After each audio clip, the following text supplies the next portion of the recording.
Hey folks, I thought I'd make a quick video today. I got something to say, and I'm going to put this on Facebook. Let everybody know what's going on. My name's Derek Gooden. Obviously, you're looking at my Facebook account, you know who I am. This is my wife's car, Nissan Altima. Nice car. This is my car, Hyundai Elantra. Nice car.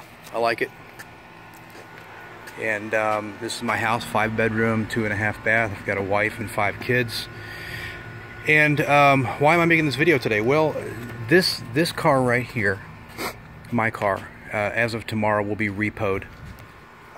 This car right here, my wife's car, will be repoed 5 days later.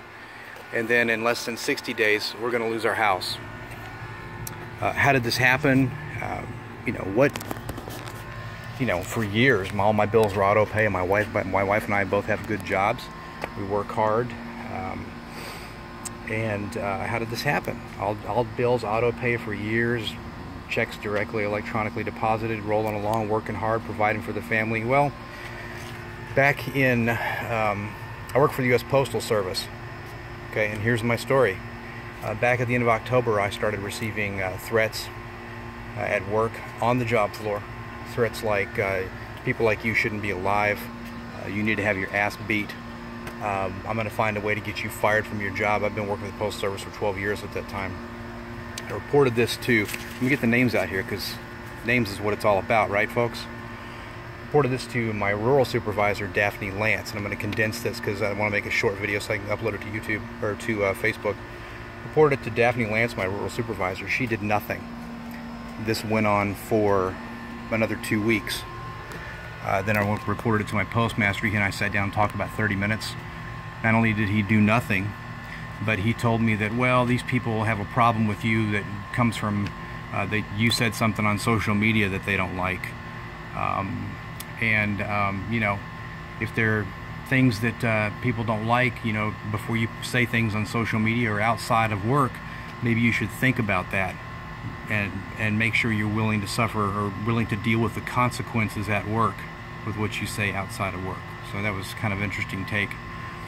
He then defended the 2 people that were threatening me with those threats I mentioned earlier, saying they have a First Amendment right to free speech. I guess free speech includes you need to have your ass beat and you should be fired. We're going to find a way to get you fired from your job, and people like you shouldn't be alive. He reiterated, however, that there was a zero-tolerance policy of the U.S. Postal Service for threats, intimidation, and harassment at work, but he did nothing. I filed 2 formal complaints with OIG, Office of Inspector General, did not even hear a response from them. I filed a complaint with my area HR in Nashville on November 3rd, I believe. I sent them a letter. They received it. I gave them several phone calls over the course of the month of November and into December, speaking specifically with Valerie Maybon. She's with area HR in Nashville. Did nothing. Even called her one day and told her that I was being told my wife and children were being talked about in a negative and threatening manner. Oh wow, that's horrible. Nothing. Eventually, I filed an EEOC complaint. That investigation is still going on, but that takes months. I filed workman's comp when I had to leave January 11th. January 10th, 2 people showed up. I didn't know they were coming. They sat down and interviewed me for an hour. That was Valerie Maybon from area HR and a Kim Alley, who said she was a manager of security for the U.S. Postal Service. They told me I had done nothing wrong. They reiterated the policy of zero tolerance for no any means of harassment, intimidation, or threats at work. Over an hour interview, left and did nothing. The next day, my postmaster, Derek King, approached me, made a few comments, smart comments about the investigation. I went to my supervisor, wrote a statement, said I'm leaving work. This is a hostile work environment. This has been going on for months. You people won't do anything about it. I started to walk out of the building. My postmaster, Derek King, followed me out into the parking lot, hollered at me, called me a name, and then stuck his finger in my face and said, I'm going to deal with you, and threatened me.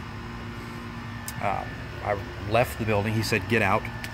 So I left and called Nashville. Kim Alley, the manager of security for the U.S. Postal Service.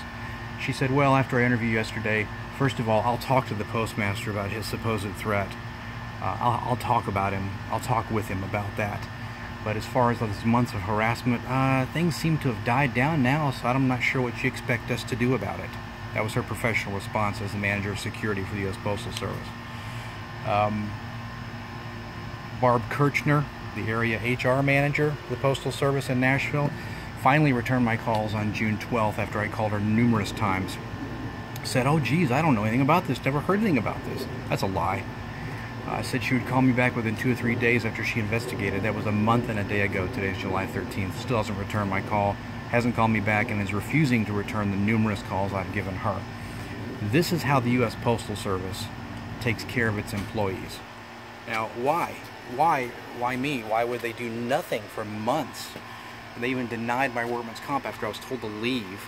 After months of seeing a psychologist, I'm on meds for God's sakes. I've been taken to the hospital once, off my mail route in December, told I was having a heart attack, turned out to be an anxiety attack after 2 days of tests, told it was stress related. Other kind of medical problems that I've documented. They lied. Postal Service lied. I got a copy of the statement. They said none of this ever happened. I've got witness statements. I've got recorded conversations with my postmaster, with HR, area HR, with manager of security for the Postal Service. They're lying. They're covering it up. And I have the recorded conversations to prove it. Meanwhile, I'm about to lose my house, my cars. My wife and kids aren't here. They're living right now with family because my power and water have been cut off a couple of times and there's no food in the house. I got $3.47 in my bank. Worked for the Postal Service for 12 years. Good employee, hard worker. Wife and 5 kids. Lose everything because the U.S. Postal Service has a strict policy, zero tolerance policy against harassment, intimidation, and threats. Unless there's somebody that, you're not one of the protected groups. I was told over time I have been referred to by the people harassing me as white, Christian, white, and male. Or, let's go through, there were 4 of them. Christian, white, straight, and male. That's what I've been accused of being, or that's where the intimidation has wrapped around.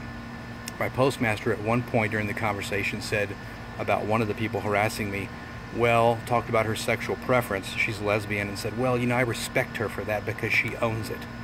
Now, I have no idea what that has to do with this. Although you and I probably know what this has to do with this. But anyway, that's how the U.S. Postal Service treats its employees. So you lose everything unless you're, somebody they like or you're one of the protected groups.